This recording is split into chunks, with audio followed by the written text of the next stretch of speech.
नमस्कार दोस्तों, क्लास 9 के फिजिक्स मोशन में हम फिर स्टार्ट करते हैं नेक्स्ट टॉपिक जो आप लोगों का था।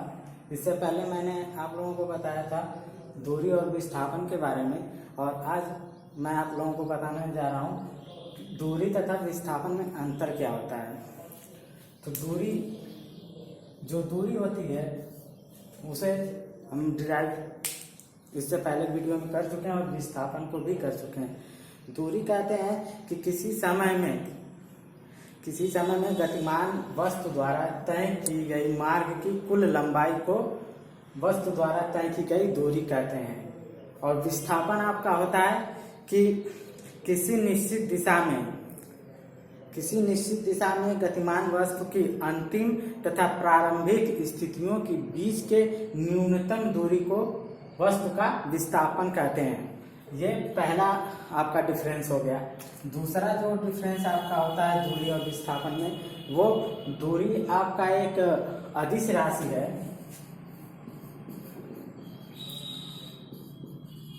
दूरी अदिश राशि के अंतर्गत आती है, और विस्थापन आपका जो आता है वो सदिश राशि में आता है।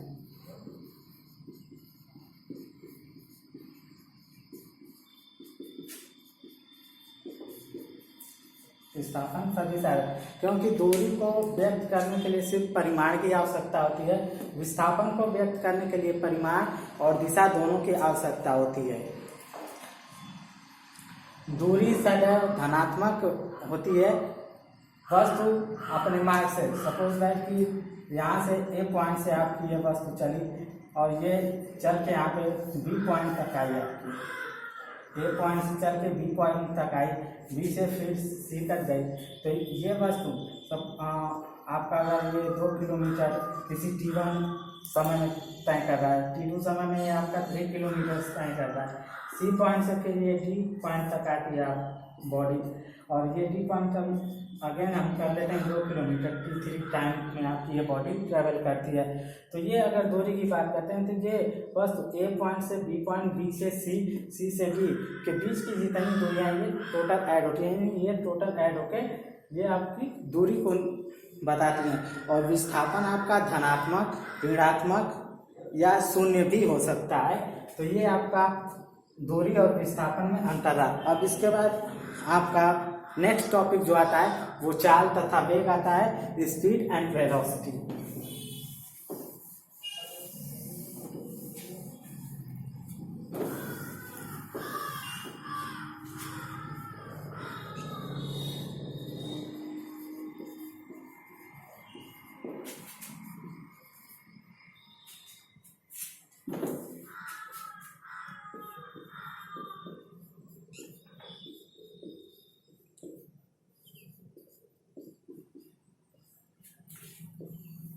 नेक्स्ट टॉपिक आपका है स्पीड एंड वेलोसिटी।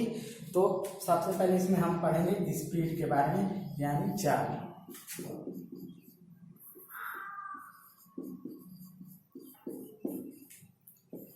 स्पीड किसे कहते हैं? तो एकांक समय में वस्तु द्वारा चली गई दूरी को, यानी कोई भी अगर वस्तु किसी समय के अंतर्गत जो भी दूरी तय करती है वो वस्तु की चाल कही जाती है। यानी एकांक समय में चली गई दूरी को वस्तु की चाल कहते हैं। फॉर एग्जाम्पल अगर हम ले लेते हैं सपोज दैट कि और चाल को हम जो प्रदर्शित करते हैं वो v से प्रदर्शित करते हैं, v से हम चाल को प्रदर्शित करते हैं। तो एग्जाम्पल के तौर पे अगर हम मान लेते हैं कि अगर कोई वस्तु, यदि कोई वस्तु डेल्टा टी टाइम में, डेल्टा टी समय में जो आपकी दूरी तय कर रही है वो डेल्टा एस कर रही है, डेल्टा एस दूरी तय कर रही है। तो इसके अनुसार जो हमारा चाल का सूत्र होता है, यानी चाल बराबर हो जाएगा क्या? यदि कोई वस्तु डेल्टा टी समय में डेल्टा एस दूरी को तय कर रही है, तो उस कंडीशन में चाल बराबर हमारा आता है दूरी बटे समय, दूरी बटे समय। डेल्टा टी क्या है आपका समय, समय परिवर्तन यानी समय परिवर्तन के साथ जो वस्तु अपनी भिन्न भिन्न दूरियां तय कर रही है। डेल्टा एस जो दूरी तय कर रही है यानी भिन्न भिन्न दूरी तय कर रही है यानी दूरी में परिवर्तन, दूरी परिवर्तन बटे समय परिवर्तन,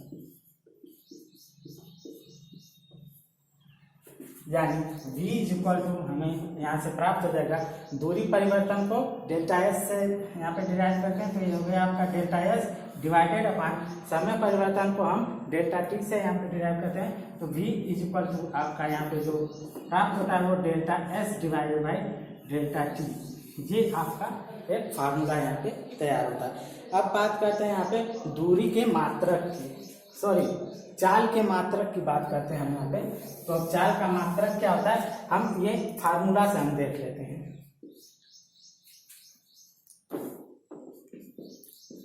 चाल का मात्रक, तो चाल का मात्रक बराबर क्या हो जाएगा आपका दूरी, दूरी परिवर्तन का मात्रक यानी दूरी का मात्रक क्या होता है मीटर, मीटर बटे डिवाइडेड बाई समय परिवर्तन यानी समय का मात्रक आपका क्या होता है सेकेंड, ये आपका सेकेंड। तो इस हिसाब से यानी चाल का मात्रक बराबर हमें क्या प्राप्त हो जा रहा है मीटर प्रति सेकेंड, मीटर प्रति सेकेंड ये चाल का मात्रक है। इसे हम दूसरे तरह से भी लिख सकते हैं मीटर सेकेंड इनवर्स यानी टू पावर -1, ये आपका हो गया चाल का मात्रक।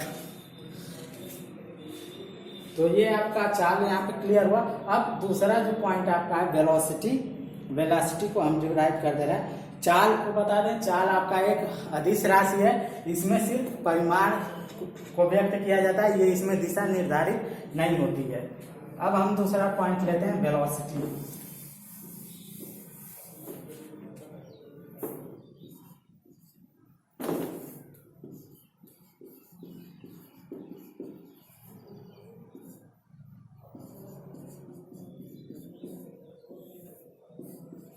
वेलोसिटी की बात करते हैं तो वेलोसिटी आपका होता है कि किसी वस्तु के एकांक समय में वस्तु के विस्थापन को वेग कहते हैं। किसी वस्तु के एकांक समय में वस्तु के विस्थापन को वेग कहते हैं।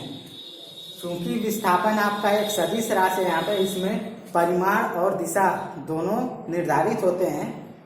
तो वेलोसिटी को हम जो व्यक्त करते हैं वो वेक्टर v से व्यक्त करते हैं, यानी वेलोसिटी वेग को हम वेक्टर v से व्यक्त करते हैं। तो वेक्टर v यानी वेलोसिटी वेग बराबर आपका हो जाएगा यहाँ पे क्या चीज delta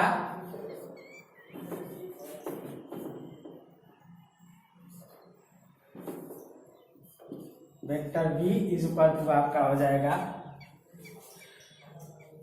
vector delta s divided upon vector delta t।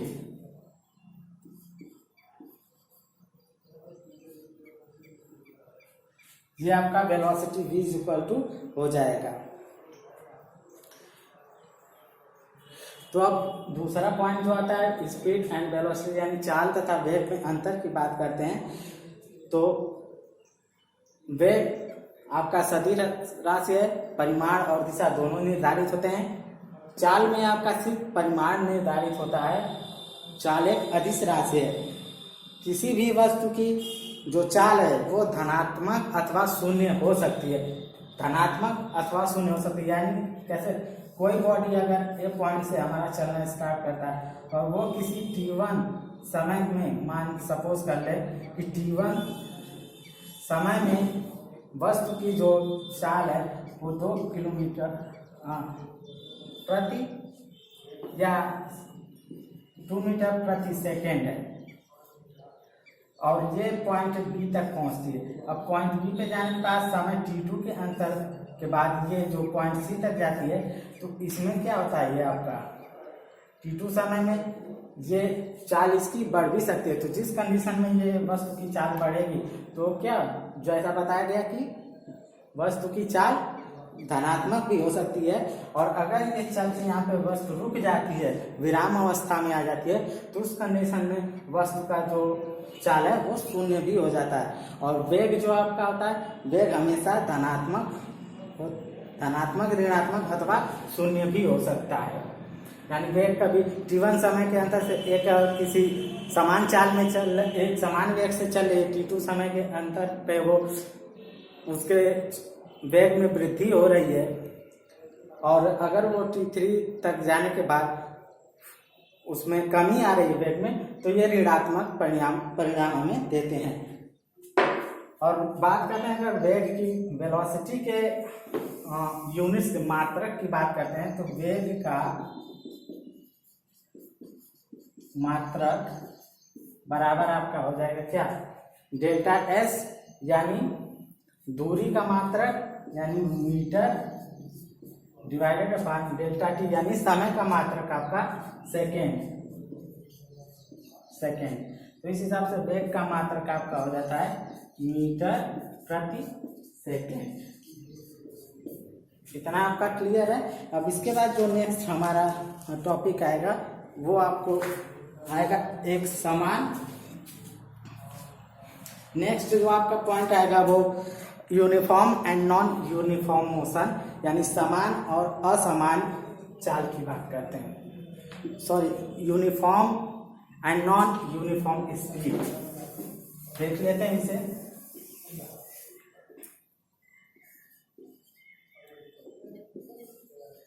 Uniform and non uniform speed, समान तथा असमान चाल। समान चाल हम उसे कहते हैं अगर कोई वस्तु अपने समय, एक निश्चित समय परिवर्तन के साथ साथ एक निश्चित दूरी को तय करता है, तो वो वस्तु द्वारा एक निश्चित समय अंतराल में एक निश्चित दूरी, जैसे कि t1 समय में अगर वस्तु 2 किलोमीटर की दूरी तय की, t1 समय में आपकी वस्तु 2 किलोमीटर की दूरी तय की, t2 समय के अंतर्गत आपकी भी वस्तु दोबारा 2 किलोमीटर की दूरी तय की, t3 समय के अंतर्गत वस्तु आपकी फिर से 2 किलोमीटर की दूरी तय करेगी। तो ये जो वस्तु की चाल होती है, यानी हर समय अंतराल, समान समय अंतराल के अंदर वस्तु समान दूरी तय करे, तो ये होता है समान चाल, यानी वस्तु की यूनिफॉर्म मोशन। और असमान चाल ठीक इसके ऑपोजिट आपका होता है कि अगर वस्तु भिन्न भिन्न समय अंतरालों में भिन्न भिन्न दूरियां तय करती है। यानी अगर लेट्स सपोज कर लेते हैं कि अगर वस्तु हमारा पहले एक सेकेंड में अगर वस्तु हमारी 2 किलोमीटर की दूरी तय कर रही है, दूसरे 2 सेकेंड में वस्तु हमारी यही 2 किलोमीटर की दूरी जो है 2 सेकेंड में तय कर रही है, तो यहाँ पे समय में भी अंतर आ रहा है लेकिन दूरी वही रह रही है। या अनदर एग्जांपल हम इसका अपोजिट कर लें कि 1 सेकेंड में वस्तु हमारा अगर 2 किलोमीटर की दूरी तय कर रही है और दूसरे 2 सेकेंड में वस्तु ये जो दूरी तय कर रही है वो 3 किलोमीटर की दूरी तय कर रही है, तो यहाँ पे समय भी डिफरेंस, दूरी भी डिफरेंस है, यहाँ पे भी समय डिफरेंस है बट दूरी सेम है। तो ये डिफरेंस कंडीशन में, तो इस समय क्या वस्तु जो है डिफरेंट समय में, यानी अलग अलग समय में जो दूरी है वो अलग अलग तय कर रही है, तो ये आपका हो गया असमान चाल, यानी नॉन यूनिफॉर्म स्पीड इसे कहते हैं। अब इसके बाद आपका आता है गति के प्रकार, टाइप्स ऑफ मोशन, जो हम आपको इसके बारे में कल बताएंगे। आज के लिए आप लोग इतना ही देखें, समझें, बाकी कल डिराइव कर दिया जाएगा डिटेल में। कोई भी अगर आपको परेशानी इसमें महसूस हो, कोई भी ऐसा टॉपिक जो समझ में नहीं आ रहा, तो वो आप कमेंट्स कर सकते हैं, उस पर व्हाट्सअप कर सकते हैं, उससे आपको फिर से समझाया जाएगा अच्छी तरह से। आज के लिए इतना, धन्यवाद।